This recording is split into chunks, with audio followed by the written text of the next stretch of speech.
Hi, and my name is T. Did Jones, and I've had over 300 accounts or episodes of sleep paralysis. And I used to think I was possessed by demons until last year when I found out that it's sleep paralysis and I'm not haunted by evil spirits. And that was a relief. Anyways, I've had it going on since I was about 13, but right now I'm going to speak with you what happens when it is occurring. So I'll just go over it real fast. Some people think it's demons or Satan or other evil spirits and stuff like that, which I'm not super scientist, but I've had it forever, and so I don't want to think any of that. But people within religion, when I first told my family, that's what they were saying to me. I was like, no, here's pretty good. I don't have any of the links or anything like that here on me, but I did do a lot of research after I found out uh, that it was sleep paralysis and what causes it. So you're in deep sleep, and that for some of us or some people, you just kind of like choke, or something happens to where you choke in your sleep, like on spit, or you have sleep apnea, which I've heard that I may have from ex-lovers. They said it sounds like I'm choking sometimes or having a hard time breathing when I'm sleeping. Anyways, you're in such deep sleep, uh, something occurs to where it blocks your airway, or you choke on your own spit or on air, and it sends a signal to your doula oblongata about that you can't breathe, and so it kicks you out of deep sleep, and it only allows you to open up your eyes to check, and because it thinks that you can't breathe and it sent that signal to do that, your eyes open up, and so you feel like you can't breathe air. And so that's what the signals are. They kick you out of the sleep and that you need to breathe air. And so that's why it feels like there's something sitting on your chest, because your brain just told you that you need to wake up and something's going on, something bad's going on, and you can't breathe. And so that's why it feels like there's that heaviness.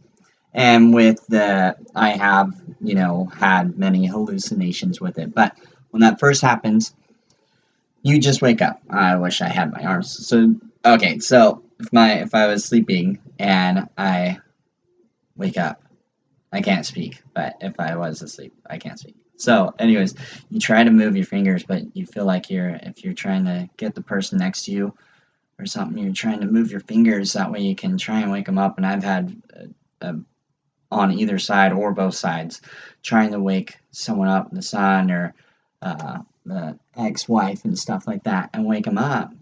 But you can't move your fingers. And as well, you're trying to scream out, and like you're like, help me, you're trying to get help, you're like, ah, that's what you're doing inside, but it just comes out like this, or something like that. Or you feel like not even that, you feel like you're like, all right, I'm about to yell, I'm about to scream, I'm about to get help, and you think you're about to yell, but it's just kind of like trying to move, but you can't. And that's really how it goes for the paralyzedness, that you can't move at all. I've even had sleeping like this before on my hands, and you know, and I didn't do any tests with it because I wasn't thinking about it. But now, it's only been over a year since I found out that it was sleep paralysis and not getting haunted by these shadows behind me, um, and whatnot like that. So that was a relief, but there's still hardcore hallucinations and stuff that go on with it. And you can have the demon part. I've had, all sorts of different parts of it, as have having it for a long time. I find that, if I'm like facing the wall, but normally when I'm on my side, it doesn't occur. It's always normally on my back when my sleep paralysis occurs. Why that is, must be something flapping over the wrong way, swallow my tongue. I have not a clue. But I just know for that fact that a lot of people also have it on their back as well. But I've also had it on my side, sleeping on my side, but not as much. What in the world was I just saying? Here, give me one. Oh yeah. So we were talking about the shadows and stuff. So normally, if you are having it facing the wall, you're just going to really be, you're not going to actually get, for me, the evil presence other than what you're thinking might be behind you. Though if your door is shut and you know it's shut and it was locked and blockaded and everything like that, if you're myself and it had everything like that as well as a light on, then you wouldn't have that fear of there's something in the room. Though you can still have that fear because it's hard to breathe and it kick you out of your sleep. Though if there is an opening to another space, to a dark area like this corner here, I wouldn't get the shadows as like you see behind me here, like you think there's something there. But with over in the other part of the room, I have a double door closet, and you actually can't see within it. And so if I woke up in the middle of the night with the darkness, that would be a problem. There would be dark shadows over there. I can't see what's inside of the closet. And that's also openings if the door is cracked as well.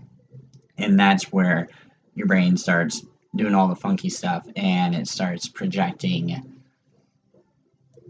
the shadows, evilness, and spirits and stuff. And I actually, there's been a lot of it posted online lately where I was sharing one of my stories and I was reading through and I was like, that's crazy, you know, and some people only dream in black and white and stuff.